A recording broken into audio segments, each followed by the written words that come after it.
Olá, amigos do canal Estudos Espíritas por Angélica e Ricardo. Esperando que vocês estejam com saúde, bem em suas casas. Fechando agora os nossos olhos da carne, vamos então orar para iniciar o nosso estudo.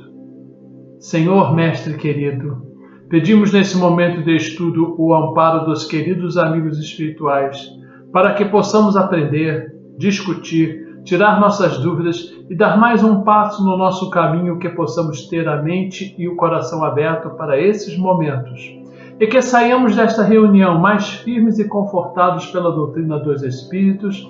E nada melhor então que orarmos em conjunto a oração que Jesus nos ensinou.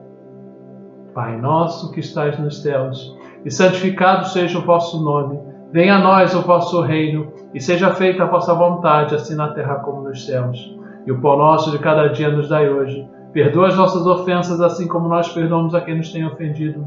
E não nos deixeis cair em tentação, mas livra-nos de todos os males, que assim seja, graças a Deus. Estamos no capítulo 17 do Evangelho segundo o Espiritismo, e o nosso tema de hoje é a parábola do semeador. Os níveis de maturidade espiritual do aprendiz são representados aqui nessa parábola de Jesus. A doutrina espírita localiza os limites de cada alma segundo o envolvimento com o materialismo, pedras, espinhos e areias, e com o espiritualismo, as terras férteis. E por isso dão frutos 100 ou 60 ou 30. Simbolismo das condições de trabalho e de produção do espírita. Conta-se que Jesus entrou num barco no meio do lago Tiberíades, assentou-se e começou a falar à multidão que se aproximava da margem. Eis que o semeador saiu a semear, e ao semear uma parte das sementes caiu à beira do caminho, e os pássaros vieram e a comeram. Outra parte caiu sobre o solo pedregoso, onde havia pouca terra. Essas sementes brotaram depressa, pois a terra não era funda, mas quando o sol apareceu, elas secaram, pois não tinham raízes. Outra parte das sementes caiu no meio de espinhos, dos quais cresceram e as sufocaram. Uma outra parte ainda caiu em boa terra, e deu frutos, produzindo 30, 60 e até mesmo 100 vezes mais do que tinha sido plantado. Quem tem ouvido de ouvir, que ouça, nos disse Jesus. A semente atirada ao longo do caminho, a parte da semente jogada ao pé do caminho, que é comida pelas aves, representa a palavra do plano maior recebida sem que nos modifique nem nada, ou sem que nos desperte a ação. Já a semente que cai nas pedras e nos espinheiros, o pedregal e o espinheiro representam a pouca base do nosso vaso interior para a assimilação da palavra divina. Essa parte da semente está relacionada com a questão de ser religioso e ter uma religião. Ter uma religião é seguir o que o pastor diz, o que o padre prega e o que os tribunos falam. Ser religioso é modificar-se interiormente e agir exteriormente de acordo com os preceitos do Evangelho aprendido. A semente que cai em terreno fértil. A semente que cai em terreno fértil diz respeito àquela em que nos encontramos atentos e receptivos e se assenta em fundamentos que nos são próprios, sólidos e muito bem estruturados. Curiosamente, o semeador nas falas de Jesus é sempre anônimo. É anônimo, mas com a responsabilidade da escolha do tipo de semente a semear. Somos todos semeadores no campo da vida, responsáveis pelos cultivos que realizamos, expressos em nossas múltiplas atitudes. Mas aí cabe a nossa primeira pergunta: mas o que semeamos? Evocando as palavras do Paulo, vemos que convém distinguir semear segundo a carne ou segundo o Espírito, conforme a liberdade de escolha deste semeador. Semear segundo a carne, diz o apóstolo dos gentios, significa tudo o que diz respeito à ação frágil da criatura humana em sua propensão ao erro, aos equívocos, e se manifesta no adultério, nos homicídios, na ira, no ciúme, entre tantas outras semeaduras, cujas colheitas serão obrigatórias. Semear segundo o Espírito significa cultivar o que está de acordo com a lei e da palavra divina. São sementes de amor, de paz, de benignidade, de bondade, de fé, que igualmente propiciarão a colheita correspondente. Quanto à ceifa-colheita, situamos um importante ponto para a nossa reflexão no dia de hoje. Ao final da parábola do semeador, Jesus situa que na terra fértil, as sementes produziam de forma diferente, umas 30, outras 60 ou até 100 por um. É o respeito às possibilidades e esforços de cada um, destacando a necessidade de semear a boa semente em nossa trajetória de vida, identificarmos a elevada responsabilidade dos pais, dos educadores e evangelizadores, enfim, de todos os que atuam e influenciam no campo de corações e mentes infanto-juvenis. Pensemos nisso. O objetivo, então, deste estudo de hoje é buscar a essência de cada uma das sementes narrada pelo evangelista no sentido de verificar em que grau está a nossa semeadura. Essa parábola, ela se alicerça em 3 S's: semeador, semente e solo, dando um enfoque maior a este último. É muito importante compreender ao estudarmos essa parábola que Jesus, durante sua missão na terra, circulava pela Galileia entre os camponeses que viviam da agricultura, fazendo seu trabalho árduo e diário junto à terra, mas que também não deixavam de ter uma profunda sensibilidade religiosa cultivada nas sinagogas, ouvindo as histórias e as máximas morais extraídas do Antigo Testamento.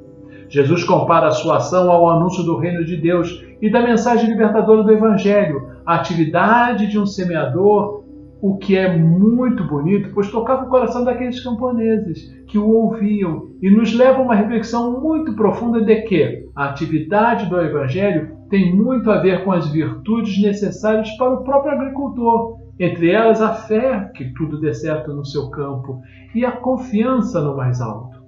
E de que teremos uma boa colheita se sob seus preceitos viermos a trabalhar. Em sua explicação, Jesus começa dizendo: a semente é a palavra de Deus. E aqui já cabe uma nova reflexão nossa. Se a semente é a palavra de Deus, quem é esse semeador? E que semente seria essa? Qual a semente que encarnou a palavra divina na terra de maneira fidedigna e única? Pensemos. Vamos encontrar a resposta, sim, em João, no seu capítulo 1, versículo 14. Aspas.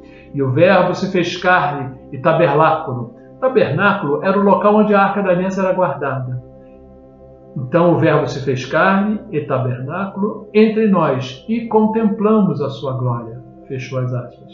Se Jesus citado nessa passagem de João é a palavra de Deus e a semente da parábola é a palavra de Deus também, podemos deduzir que essa semente poderia ser o próprio Jesus. Por que não? Com isso podemos entender a mensagem de Paulo. Já não sou eu que vive, mas o Cristo que vive em mim, nos disse o apóstolo. A semente de Jesus, semeada em Saulo na estrada de Damasco, brotou nele com a ajuda de Ananias na estalagem de Jacó e no deserto junto a Áquila e Prisca, e daí transformou-se em Paulo. Da mesma forma em que as próprias chagas do Cristo anunciaram a Francisco de Assis ao mundo, porque Jesus tinha também florescido nele. Vamos então agora reler a parábola pensando em Jesus como se fosse uma semente. E parte das sementes caiu à beira do caminho e os pássaros vieram e as comeram. Antes mesmo de Jesus nascer, forças negativas do planeta já estavam querendo tirar essa semente para que não a encontrássemos no nosso caminho. Como exemplo, a dificuldade de se achar no lugar para Maria e José em Belém, lembram-se? O infanticídio promovido pelo rei Herodes, a fuga à noite para o Egito e tantas outras situações não registradas no Evangelho. Outra parte caiu no meio das pedras. Havia pouca terra. Elas brotaram, pois a terra não era funda, veio o sol e elas secaram, lembram-se? Imaginemos a semente de Jesus querendo entrar no coração duro dos habitantes do planeta desde aquele tempo. Como fundir seu amor em solo tão despreparado? É o mesmo Espírito Lázaro que vai nos lembrar que Jesus, ao pronunciar a palavra divina amor, os povos sobressaltaram-se e os mártires, ébrios de esperança, desceram ao circo. Porque Jesus falava de um amor ainda desconhecido, um amor-sentimento. E estávamos e ainda estamos acostumados a falar de um amor-sensação. Eu amo aquele que me dá prazer, me dá sensações agradáveis de retorno. Só que Jesus é o amor não amado. Outra parte das sementes caiu no meio dos espinhos aos quais cresceram e as sufocaram. Aqui coloco novamente a minha reflexão, que essa parte nos fale mais de perto. Vejamos. Todos queremos ter Jesus nascendo em nós, óbvio, mas os espinhos das nossas seduções da matéria ainda sufocam essa semente e nos sufocam juntos. Vamos citar novamente João Batista, quando avista Jesus e diz: é preciso que eu diminua para que ele cresça. Precisamos, então, diminuir os nossos espinhos desse nosso caminhar para que Jesus cresça dentro de nós. Outra parte ainda caiu em terra boa e deu frutos. É nessa hora que Jesus nasce em nós e não conseguimos continuar caminhando do mesmo jeito, como aconteceu a vários irmãos e irmãs que santificaram sua vida, aprenderam o valor do desprendimento, da renúncia e da abnegação. Ao preparar o solo para o plantio, vieram à terra os profetas, entre eles Moisés, no qual também preparou para os hebreus a terra prometida. Essa terra poderia ser interpretada como o coração do homem, a terra fértil para Jesus semente nascer e se apresentar ao mundo melhor, sentindo esse mundo ainda no mundo. E quando essa semente brotar, entenderemos o que estamos fazendo aqui e nos tornaremos semeadores também, semeando amor, porque semear é o que dá sentido à vida. Humberto Rodin, no seu livro Sabedoria das Parábolas, nos esclarece, aspas, a parábola do semeador trata não da agronomia física, mas da agronomia metafísica, trata do terreno imprevisível do livre-arbítrio humano, onde nenhum semeador, nem o próprio Cristo, pode saber do resultado de sua semeadura.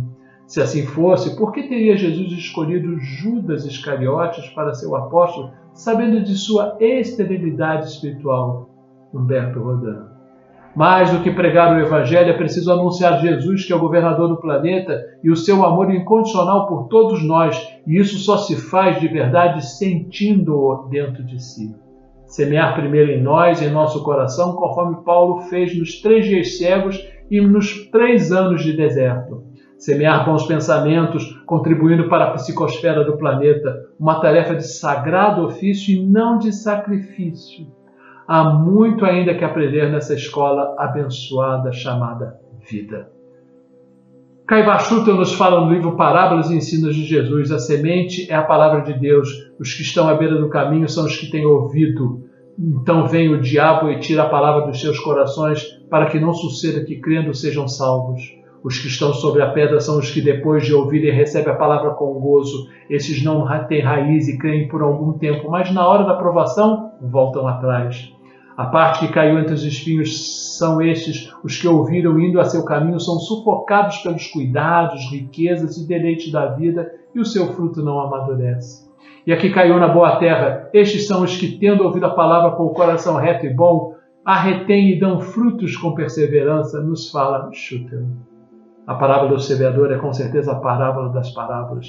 Sintetiza os caracteres predominantes em todas as almas, ao mesmo tempo em que nos ensina a distingui-las pela boa ou pela má vontade com que recebem as novas ordens espirituais.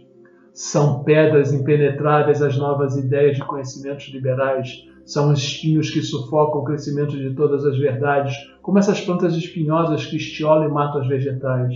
De maneira que a semente é a palavra de Deus, a lei do amor que abrange a religião e a ciência, a filosofia e a moral, inclusive os profetas.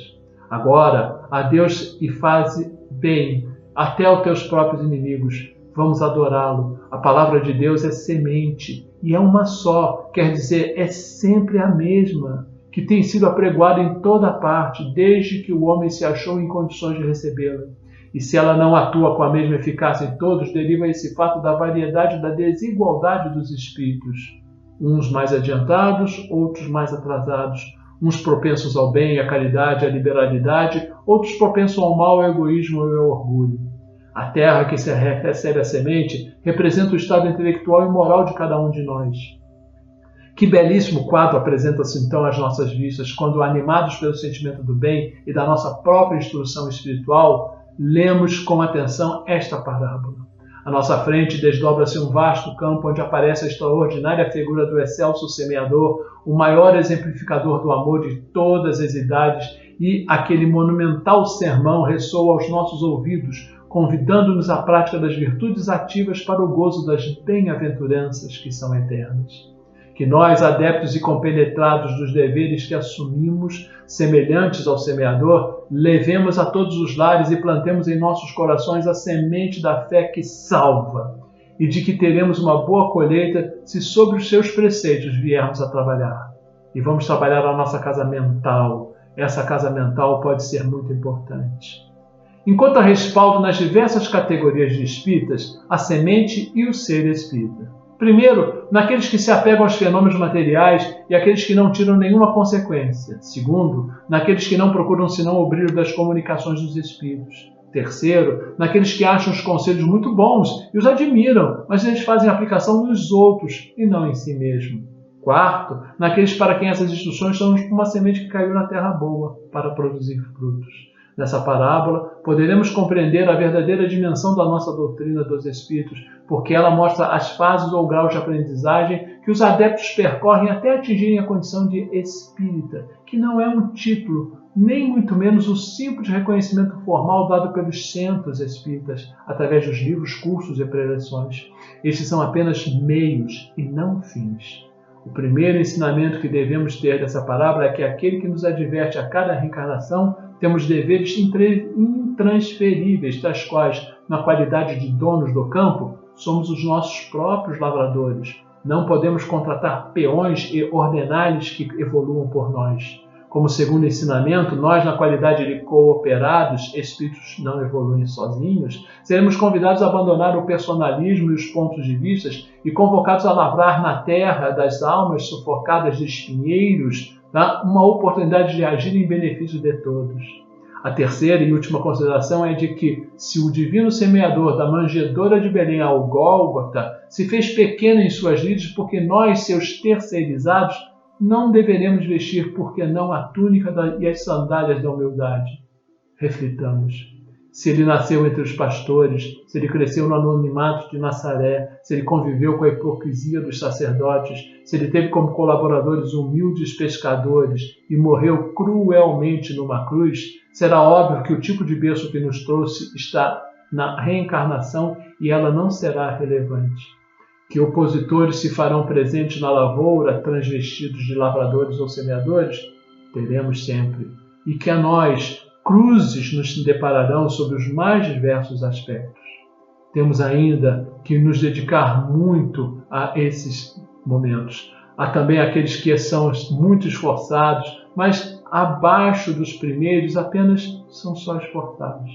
Mas finalmente deveríamos ser como os de muita dedicação, para que mesmo venhamos a colher uma colheita mediana. Como se vê, a colheita depende não apenas do semeador, mas sobretudo da destinação dada à semente. Os ensinamentos contidos nessa parábola fazem-nos refletir sobre a função primordial de cada um de nós no esclarecimento e no trabalho contínuo, enfim, na caridade em relação ao nosso irmão. Assim, ao clarearmos o campo mental daqueles que nos ouvem, estaremos plantando em terra boa a palavra divina, ela produzirá, quem sabe, a 100 por 1. Quando eu trago as minhas emoções, meus sentimentos, meus pensamentos e reflexões para a luz da consciência, eu consigo enxergá-los mais facilmente, assim podendo melhor analisá-los e tratá-los com o devido respeito, pois o lavrador compreende o solo e sabe que, para ele oferecer o campo ideal ao cultivo, precisa passar por várias etapas que exigirão tempo. A semente nada mais é do que o nosso coração. Cada um tem a sua história, mas o coração fértil, envolto e regado pela luz divina, supõe trabalho com aprendizagem muitas vezes dolorosas. Quando Jesus nos chama a atenção para a semeadura, ele nos coloca como responsáveis pela nossa existência e pela lei do livre-arbítrio. Regula então esta semeadura e a vivência do Evangelho é o solo fértil para germinar essas sementes. Há por fim que lembrar que para nos tornarmos bons semeadores na seara de Jesus, temos que nos tornar antes a boa terra que Jesus menciona.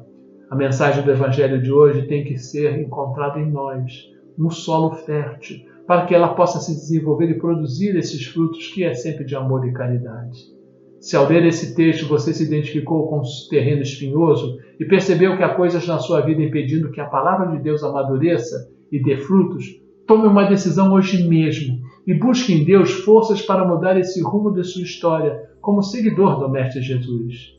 Deus conta conosco para sermos discípulos e fazermos discípulos. Semear sempre é isso que importa. O semear tende ao infinito. A colheita será mera consequência.